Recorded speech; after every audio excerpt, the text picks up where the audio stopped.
Welcome back for another PTO Leaders Chat. I am Christina and with me today is Karen Joyce. Hey, Karen. Hello. Good to see you. Yes, good to see you. So this is coming up, meaning summer. Summer is coming up. And so I have to know, do you take summers off from PTO? I didn't know that was a thing. No. Actually, it's my favorite thing. Yeah, no, not at all. It apparently is for some people, and I don't think it should be. And we're going to get into that in this video. So before we get in, I guess I want to hear from our audience. Like, are you accustomed to taking the summers off? Is that a thing? And I guess by taking the summers off, I mean by not doing a stitch of anything or thinking or planning or anything. So Karen, we're probably very similar. So what is your summer PTO routine look like? Okay, well, it starts with the guilt that I'm not doing enough. No, because it's typically like when the board changes over, right? And I have these dreams. I have these elegant dreams of like a poolside board meeting, and we're all gonna like get to know each other, and we're gonna like plan these amazing events that are gonna make all of our kids so happy. And then the reality is we've got kids, we've got jobs, we've got pets, like nobody can really meet all at the same time. And then I go, okay, the clock starts ticking.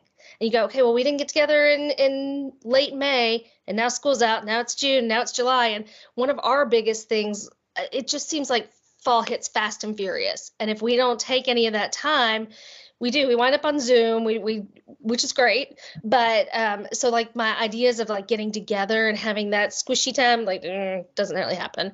And then we do like a big back to school barbecue before school even starts. And that's always hard to plan because staff aren't there. Administration we have contact with, but again, they're not always boots on the ground throughout the summer. And we start from that. It's back to school night and it just starts cranking. So yeah, we have to use the summer or we are way behind. How about you? We don't meet a lot. So I have a slightly different situation because I'm at high school level. So most of our volunteers have been volunteers for years, and most of them are my very good friends only because we do so much together, and that's just how it has shaken out. There are some people that I'm acquaintances with, right? But last summer, we had just one meeting, general planning meeting, and then since I had a senior, I then got a after prom meeting, like committee meeting, planning thing going on. So we did that before school started. But it is easier, I think, to get my crew together because we are friends, and so people will carve out time. And let me just share one tool that might make it easier for you guys to find a common time. Have you ever used Doodle? We have not. Okay, so Doodle works where you as the organizer will pick all the dates and times that you have available, and then you send out the choices to everyone, and then they pick when they're available, and then it'll even tell you what is the best time for everybody because it's designed to help organize meetings. And so it can you don't have any emails back and forth. It's legit. Here's the Doodle. Then when you have a response, because it'll tell you how many people have responded, so you can, and it shows their names. So that way, if you have somebody who is brand new and can come and you want to prioritize that they're there versus someone who's like a longtime volunteer and totally knows what's going on, but maybe has a smaller role this year, then they can't come, then maybe you want to prioritize the new person. So it helps with that because sometimes the stars don't align. But yeah, check that out. It's doodle.com and it's free. So that's fantastic. Can't beat free. No. And that's very, very helpful. I've tried to do like Google polls kind of thing or like a rubric, like select the times that you're typically available, but that doesn't help date to date. And now I've got to like pull back through that, like dates that they're gone for vacations. And that would simplify things. Majorly. It is super helpful. So check that out. So I guess I don't ever take the summers off. I never have because I'm a planner, because I like planning. That's part of that dream big, right? Yes. I don't know that my dreams always get translated into action or reality, but I feel like I got to start pie in the sky and then hone it down to be like, okay, maybe that's 2.0 for next year. Yeah, but this is like this. Are you working on budgets and everything like that too, like over the summer to meet those? Kind of. Well, like, so how we form our budget is that it is the president, the treasurer, and I don't really use the principal. And then if it's been like a turnover year, then the outgoing treasurer and president, just kind of like for advice on things. And so this year, both the treasurer and I, this will be our second year doing it. So we'll just do it together. But I think we're going to have to revise it because we're going to be adding some things in, and I want to leave some room. But our group works really well together. We don't have any problem children that are like people who are like attention hogs or make it all about them or have like a problem with everything. Like in the past, we've had just people who are just really difficult to work with. And now we really don't. I'm blessed. So we have other problems. It's not all like easy street. So, but generally we work well together and people are like, yeah, sure. That sounds like a great idea. Let's do that. They're yes people right now, which is great. But typically during the summer plan meetings, what I've always recommended is kind of you come with whatever program like that you're planning or whatever role you're in, you come with your ideas about what you'd like to do for the next year, changes you'd like to make. And then, like I remember when I was family events chair, I came with a full year of what I wanted to do and when I wanted to do it.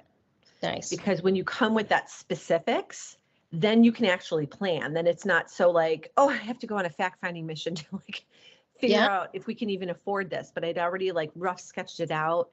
And so it was really helpful because I like just to grab like an actual calendar when I'm planning things and like look at the calendar and figure out.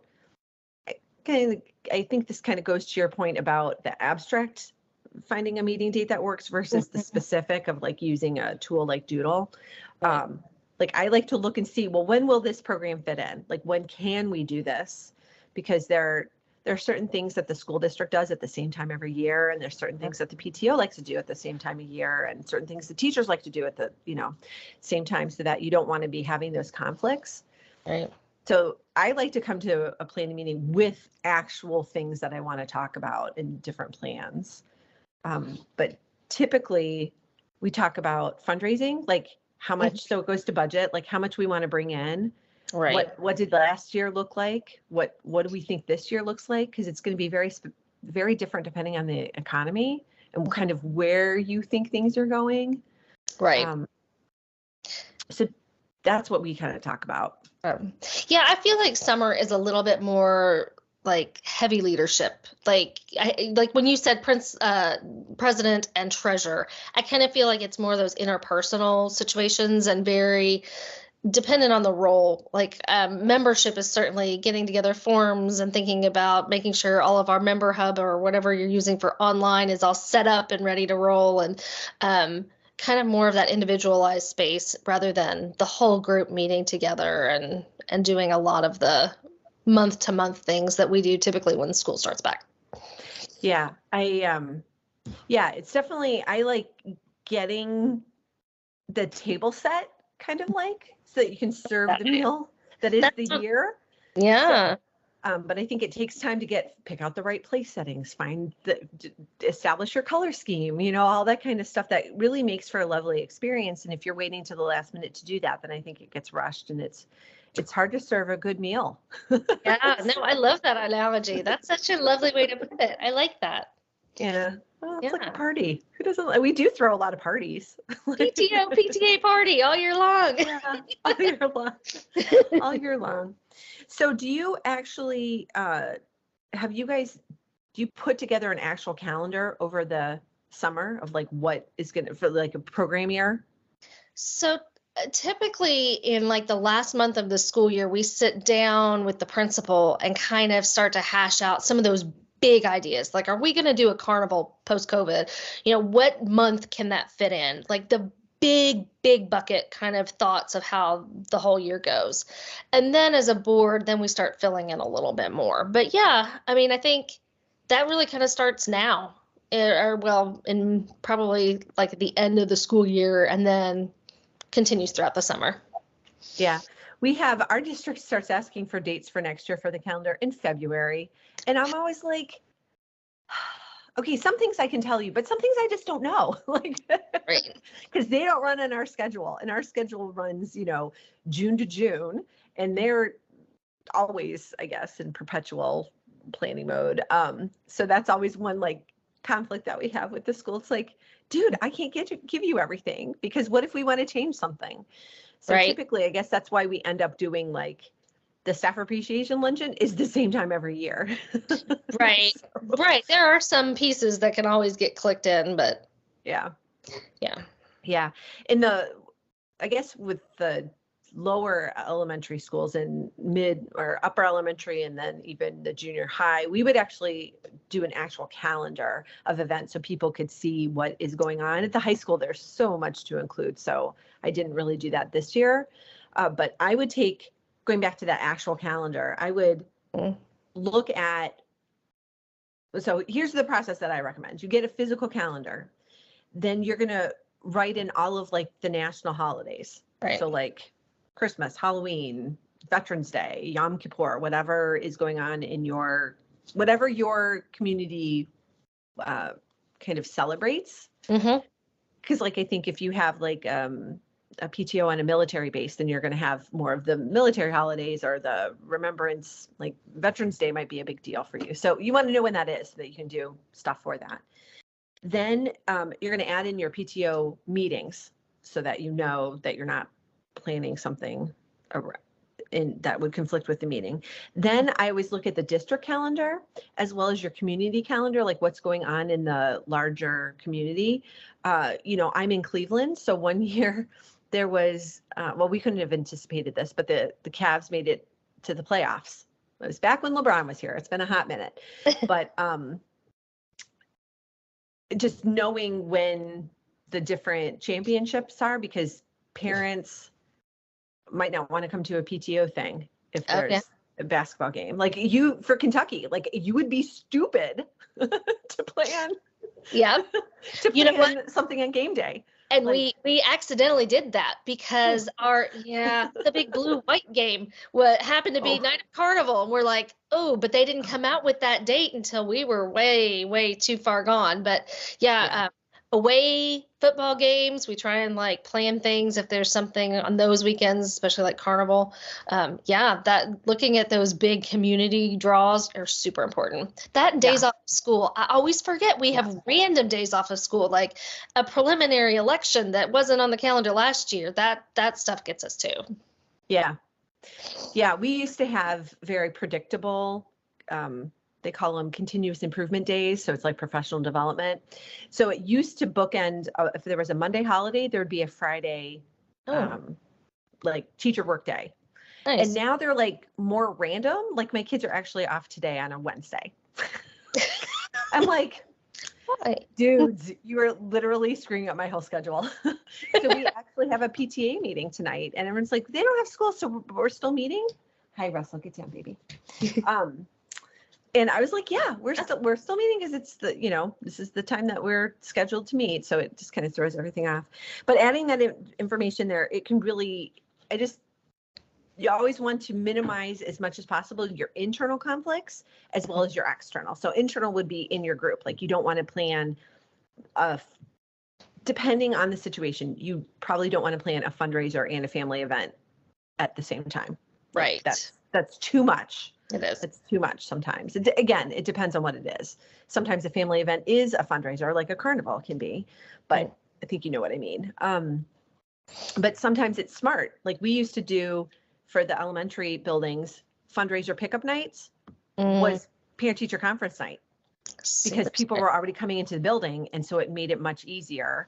And then we just needed a couple volunteers so that the volunteers could go to parent-teacher conference nights, or you went to you chose like the next day, or whatever the next opportunity for the conferences were. But that was a nice way because you knew parents would be there, and it was a little easier. So I guess it just depends, Yeah. but those are just some things to take into consideration. Then once you have your events that you want to do, and then I think that comes in the fundraising, like what's possible. And then you might have to adjust your calendar. And then the most important part, Karen, is to share your plan once you have that calendar, of course, because a plan is not anything unless you share it so other people know what's up. So. Yeah, and we've tried to like start an online calendar where people can subscribe through Google Workspace, and I think that's helping. We don't have a whole lot of traction yet, but yeah, that communication, especially when things change, because inevitably something will come up and the school will trump us because we kind of play second fiddle sometimes, which is understandable. So having something that's public facing, that too. Totally that too. But then like you can share that out and be like, make sure you've checked all the changes for a month coming up and have a link, and that helps sometimes too. Yeah. On that school trumping you, I had success this year because there was a couple, for whatever reason, there's like 1 or 2 band concerts that are scheduled against our PTO meetings, and our meetings are the same time. And then there was College Credit Plus. It's a program here in Ohio where kids can earn high school and college credit at the same time. Yeah. It's kind of an alternative to AP. So the counselor had scheduled that against a different PTO meeting. And so I reached out and I said, hey, and this year, actually, they scheduled it for the exact space we were in. And so another officer noticed, and so I reserved a different space. And then because the district calendar wasn't updated, the counselor ended up moving to our secondary space. And I was like, oh my God, please. And I didn't realize that until we got there. And I go, what? Why are they in the cafeteria? They said they were going to be in the library. And so I ended up, after the fact, I was doing our building permits because we have to ask to use the space, since we're technically, well, we're not technically, we totally are an independent 501c3. We work in cooperation, in partnership with the school, but not at their direction. So we have to ask to use the space. And I saw that the counselor had reserved that same date again for the meeting. And so I said, okay, I'm going to be proactive. Let's figure out where they're going to meet and let's figure out where we're going to meet. So I emailed her and I said, hey, what space would you like to use? Because I will use the other one. And she goes, because I said, I explained, I go, this year was kind of a mess up because I had written I am mad email, but a respectful I am mad email to the principal and said, I tried to avoid the conflict and it still happened. And I am beyond annoyed. And again, I have that relationship with him where he wasn't going to be like, oh, whatever.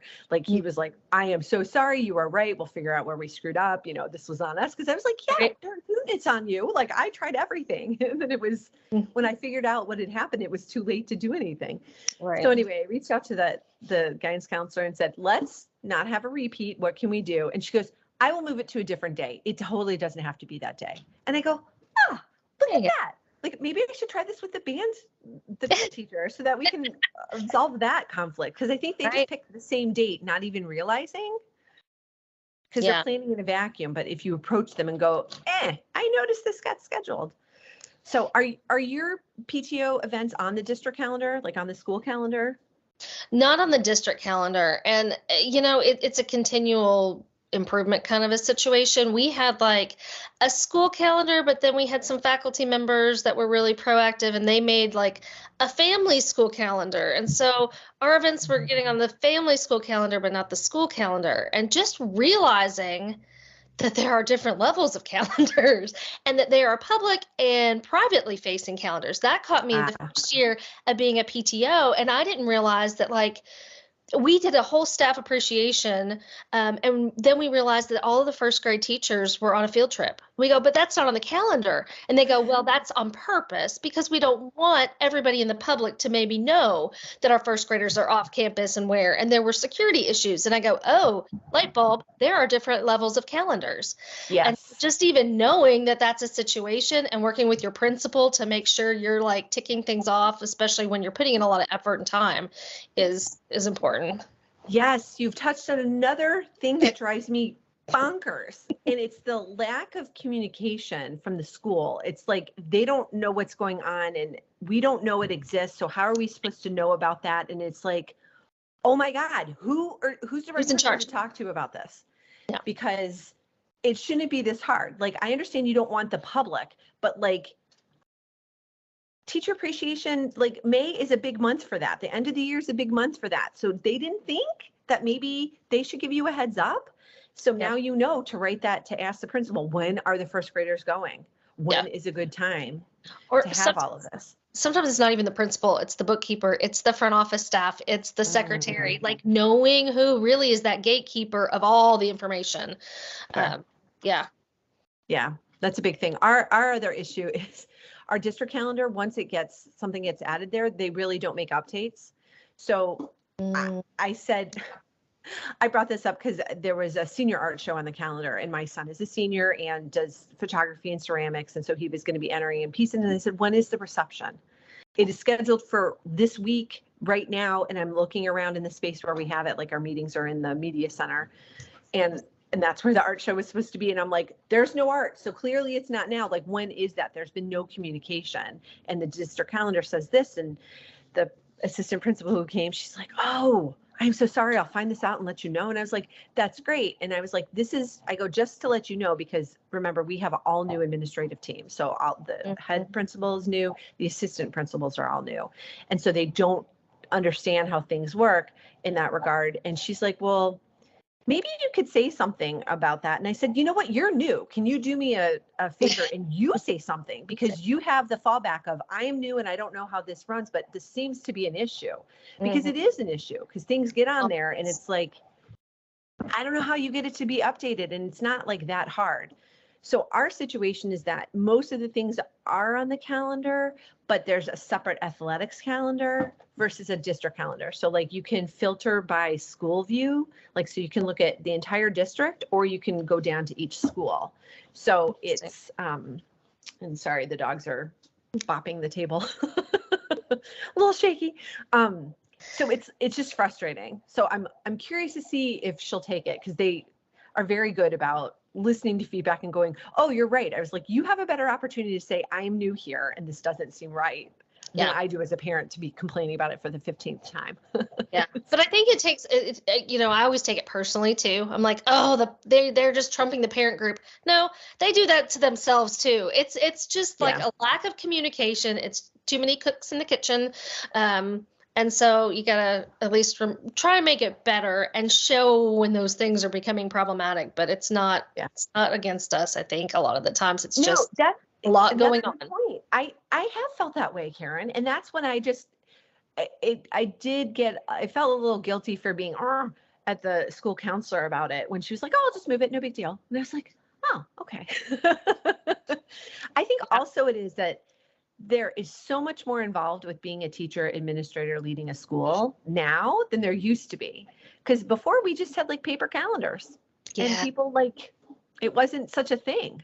Maybe it was, and I just don't know. I don't know. Seems like there's more going on now than there has been for schools. Yeah. And to the kids' benefit, right? I feel like it's kind of like an octopus. Like, you don't know that all of these academic teams are going on because you're in the sports realm, or, there's so many opportunities for our kids. But yeah, it means that the communication and the organization of all of those calendars are no small task. Yes. Well, Karen, this was another good conversation. It was. And we kind of figured out of summer planning, but planning in general is a huge part. Yeah, it's all tied together, though. It's all tied together. And because I guess the moral of the story is, don't take those summers off. Don't do that. No. You're gonna be doing your favor. And I guess there's a difference. Like during the school year, it's like on the daily, on the weekly. Right. Like at very specific times. Summer planning for me is a lot of, I call it casual planning, where you're just thinking about things. And then you write it down.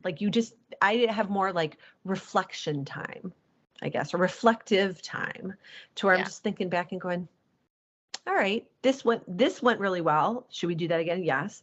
This did not go well. How can we change that? So it's more like reflective time, I guess, which is different than in the school year. It's like executive producing, like getting stuff done. Yeah. So it's worthwhile. So yeah. All right. Well, I hope you all have so enjoyed it wasn't really a rant, but a really good discussion. I guess it'll get a little ranty about the stinking school calendars that don't get updated, because come on, people. Yeah, but I hope you enjoyed this video, and I more hope that you will join us for the next one. So take care until then. Want even more guidance on how to be a stronger leader so you can run a better PTO or PTA? All these resources and more are waiting for you at ptoanswers.com.